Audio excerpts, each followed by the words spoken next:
2003 Honda Element.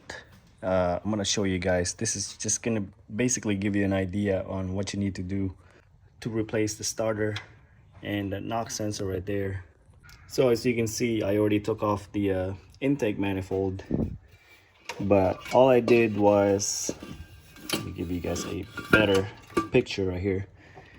So first things first, disconnect the battery terminals, and then you're gonna remove this intake right here.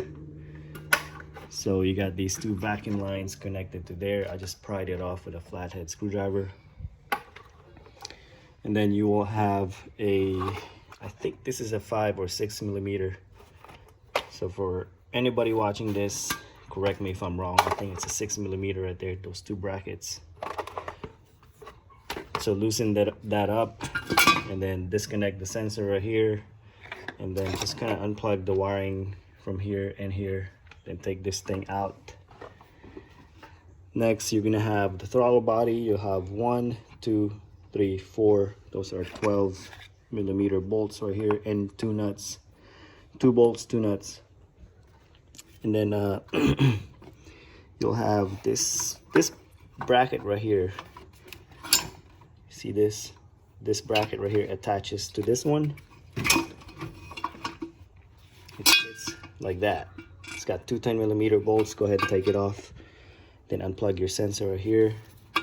Then you got a sensor right here too. Go ahead and unplug it. And then this wiring harness is held by this 10 millimeter bolt underneath there. Take that off too. And then for the intake manifold, wait, we got a vacuum line that I forgot to mention. Take this off too, right there. Got my son right here. Say hi. Hi. Yeah, so take off that vacuum line right here, and then you have a vacuum line that's connected right here. Take that off too. Like I said, this is not going to be a full step-by-step video. I just wanted to give you guys a walkthrough, an idea. You'll have 1, 2, 3, 4, 5 12 millimeter bolts and nuts right here.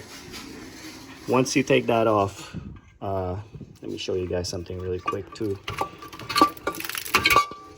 So underneath here, you have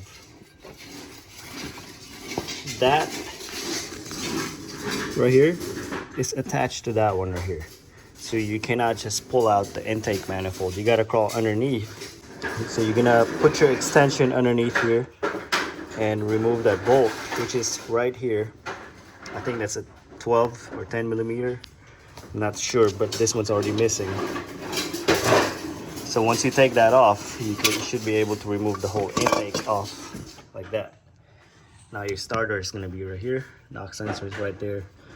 To remove the knock sensor, unplug this wire, and then you'll need a 28 millimeter socket to remove that sensor.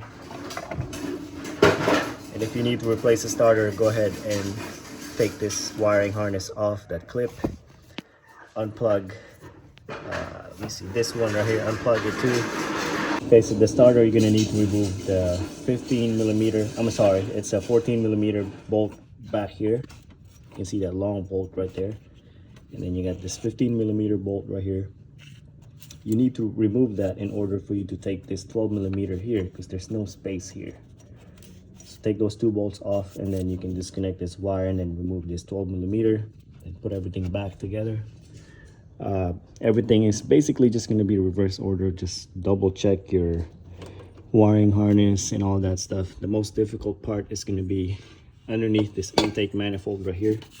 Like I said, don't forget to take this off. You got to crawl underneath, use your extension and remove that bolt in order for you to pull out that intake manifold.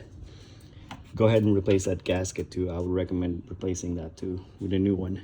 And that's it, guys. I hope this video helped you guys out. If it did, give me a thumbs up. Also click on the subscribe button. And like I said, this is not a complete step-by-step. I just wanted to give you guys a complete full idea of what you need to do to get this job done. And again, thank you guys for watching.